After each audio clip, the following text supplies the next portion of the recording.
ನಮಸ್ಕಾರ ಎಲ್ರಿಗೂ ಇವತ್ತಿನ ವಿಡಿಯೋ ಒಳಗೆ ನಾನು ನಿಮಗೆ ಭಾಳ ಮಸ್ತಾಗಿರುವಂಥ ಮಾವಿನಕಾಯಿ ಕೇಸರಿ ಬಾತ್ನ ಹೆಂಗೆ ಮಾಡೋದು ಅಂತ ಇವತ್ತಿನ ಈ ವಿಡಿಯೋ ಒಳಗೆ ತೋರಿಸ್ಕೊಡ್ತೀನಿ ರೀ.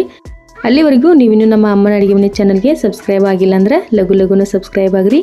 ಭಾಳ ಮಸ್ತಾಗಿರುವಂಥ ರೆಸಿಪೀಸ್ನ ನಮ್ಮ ಅಮ್ಮನ ಅಡುಗೆ ಮನೆ ಚಾನಲ್ ಒಳಗೆ ನಾವು ತೋರಿಸ್ಕೊಡ್ತೀವಂತ್ರಿ. ಬರ್ರಿ ಈಗ ಮಾವಿನಕಾಯಿ ಕೇಸರಿ ಬಾತ್ನ ಹೆಂಗೆ ಮಾಡೋದು ಅಂತ ನೋಡೋಣ. ಮೊದಲಿಗೆ ಒಂದು ಪಾತ್ರೆ ಒಳಗೆ 2 ಟೀ ಸ್ಪೂನ್ ಆಗುವಷ್ಟು ತುಪ್ಪನ ಹಾಕೋಬೇಕು.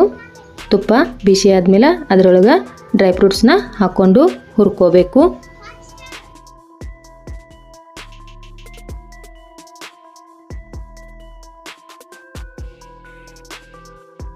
ಈಗ ಈ ಡ್ರೈ ಫ್ರೂಟ್ಸ್ ಫ್ರೈ ಆಗಿದಾವೆ. ಇದನ್ನು ತೆಗೆದ ಒಂದು ಪ್ಲೇಟ್ ಒಳಗೆ ಸೈಡಿಗೆ ಇಟ್ಕೊಳ್ಳೋಣ.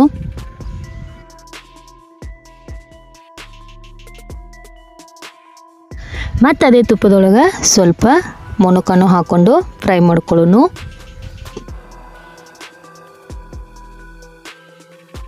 ಫ್ರೈ ಮಾಡಿರೋಂಥ ಎಲ್ಲ ಡ್ರೈ ಫ್ರೂಟ್ಸ್ನ ಒಂದು ಪ್ಲೇಟ್ ಒಳಗೆ ಹಾಕಿ ಸೈಡಿಗೆ ಇಟ್ಕೋಬೇಕು. ಅದೇ ತುಪ್ಪದೊಳಗೆ 1 ಕಪ್ಪಷ್ಟು ಮೀಡಿಯಮ್ ರವೆನ ತಗೋಬೇಕು. ಅದೇ ಕಪ್ಪಿಂದ 1 ಕಪ್ಪಷ್ಟು ತುಪ್ಪ ಅಥವಾ ಎಣ್ಣೆನ ತಗೋಬೇಕು.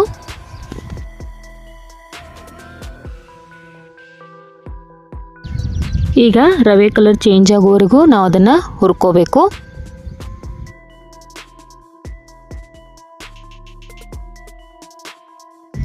ಈಗ ನೋಡ್ಬೋದು ನೀವು ರವೆ ಕಲರ ಚೇಂಜ್ ಆಗೈತಿ, ರವೆ ಹುರಿದೈತಿ. ಈಗ ಇದ್ರೊಳಗೆ ನಾವು ಸ್ವಲ್ಪ ಫುಡ್ ಕಲರ್ನ ಹಾಕೊಳ್ಳೋಣ. ನಾನು ಆರೆಂಜ್ ಕಲರ್ ಹಾಕೋತೀನಿ, ನಿಮಗೆ ಯಾವ ಇಷ್ಟನೋ ಅದನ್ನು ನೀವು ಹಾಕೋಬೋದು. ಫುಡ್ ಕಲರ್ ಹಾಕ್ಕೊಂಡಿದ್ದಾದ್ಮೇಲೆ ಅದರೊಳಗೆ ನಾವೀಗ 1 ಕಪ್ಪಷ್ಟು ಮಾವಿನ ಹಣ್ಣಿನ ರಸನ ಹಾಕೋಬೇಕು. ಹಾಕ್ಕೊಂಡು ಮಿಕ್ಸ್ ಮಾಡ್ಕೋಬೇಕು.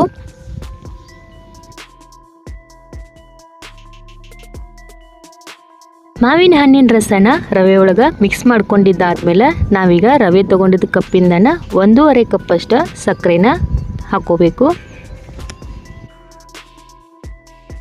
ಇನ್ನೂ ಜಾಸ್ತಿ ಸ್ವೀಟ್ ಬೇಕಂದ್ರೆ ಇನ್ನೂ ಅರ್ಧ ಕಪ್ ಸಕ್ಕರೆನ ಹಾಕೋಬೋದು ನೀವು. ಸಕ್ಕರೆ ಹಾಕ್ಕೊಂಡಿದ್ದಾದ್ಮೇಲೆ ಮಿಕ್ಸ್ ಮಾಡ್ಕೋಬೇಕು. ಸಕ್ಕರೆ ಕರಗುತ್ತನ ಅದನ್ನು ನಾವು ಮಿಕ್ಸ್ ಮಾಡ್ಕೊತ ಇರಬೇಕು.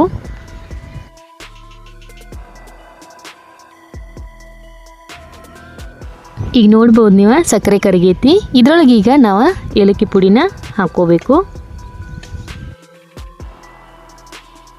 ಏಲಕ್ಕಿ ಪುಡಿನ ಹಾಕ್ಕೊಂಡಿದ್ದಾದ್ಮೇಲೆ ಅದನ್ನು ಮಿಕ್ಸ್ ಮಾಡ್ಕೋಬೇಕು. ಈಗ ಇದರೊಳಗೆ 1 ಚಿಟಿಕೆ ಆಗುವಷ್ಟು ಉಪ್ಪನ್ನು ಹಾಕೋಬೇಕು. ಉಪ್ಪು ಹಾಕ್ಕೊಂಡು ಮಿಕ್ಸ್ ಮಾಡ್ಕೋಬೇಕು.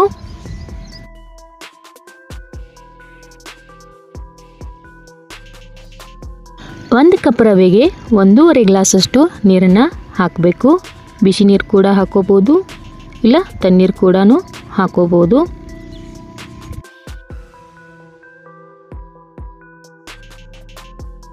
ನೀರು ಹಾಕ್ಕೊಂಡಿದ್ದಾದ್ಮೇಲೆ ಅದನ್ನು ನಾವು ಮಿಕ್ಸ್ ಮಾಡ್ಕೋಬೇಕು.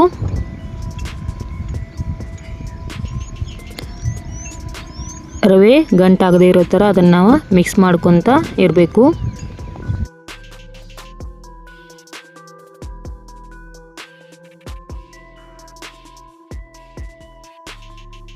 ಈಗ ನೋಡ್ಬೋದು ನೀವು ಕೇಸರಿ ಬಾತ ಗಟ್ಟಿ ಆಗಕ್ಕೆ ಬಂದೈತಿ. ಈಗ ಇದ್ರೊಳಗೆ ನಾವು ಮೊದಲು ಹುರಿದಿಟ್ಕೊಂಡಿದ್ದಂಥ ಡ್ರೈ ಫ್ರೂಟ್ಸ್ನ ಇದ್ರೊಳಗೆ ಹಾಕಿ ಮಿಕ್ಸ್ ಮಾಡ್ಕೋಬೇಕು. ಇಷ್ಟ ಸ್ಟೆಪ್ಸ್ನ ಫಾಲೋ ಮಾಡಿದ್ರಿ ಅಂದ್ರೆ ಭಾಳ ಮಸ್ತಾಗಿರುವಂಥ ಮಾವಿನಕಾಯಿ ಕೇಸರಿ ಬಾತ ರೆಡಿ ಆಗ್ತೈತೆ ನೋಡ್ರಿ. ಭಾಳ ಮಸ್ತಾಗಿರುವಂಥ ಮಾವಿನಕಾಯಿ ಕೇಸರಿ ಬಾತು ರೆಡಿ ಆಯ್ತು ನೋಡ್ರಿ. ಇವತ್ತಿನ ಈ ವಿಡಿಯೋ ನಿಮ್ಗೆ ಇಷ್ಟ ಆಗೈತೆ ಅಂತ ತಿಳ್ಕೊಂಡಿನಿ. ಇಷ್ಟ ಆಗಿದ್ರೆ ನೀವು ನಿಮ್ಮ ಮನೆಯೊಳಗೆ ಟ್ರೈ ಮಾಡಿರಿ. ಮಾವಿನಕಾಯಿ ಕೇಸರಿ ಬಾತ ಹೆಂಗಾಗಿತ್ತು ಅಂತ ನನಗೆ ಕಮೆಂಟ್ ಬಾಕ್ಸ್ ಒಳಗೆ ತಿಳಿಸೋದು ಮಾತ್ರ ಮರಿಬೇಡ್ರಿ. ಇನ್ನೂ ಯಾರೆಲ್ಲ ನಮ್ಮ ಅಮ್ಮನ ಅಡುಗೆ ಮನೆ ಚಾನಲ್ಗೆ ಸಬ್ಸ್ಕ್ರೈಬ್ ಆಗಿಲ್ಲ ನೋಡ್ರಿ, ಲಘುನ ಸಬ್ಸ್ಕ್ರೈಬ್ ಆಗಿರಿ. ಇದೇ ಥರ ನಿಮ್ಗೆ ಭಾಳ ಮಸ್ತಾಗಿರುವಂಥ ರೆಸಿಪೀಸ್ನ ನಾವು ನಿಮ್ಗೆ ತೋರಿಸ್ಕೊಡ್ತೀವಂತ್ರಿ. ಇದೇ ಥರ ನಮ್ಮ ಚಾನಲ್ಗೆ ಸಪೋರ್ಟ್ ಮಾಡ್ತಾಯಿರಿ. Thanks for watching.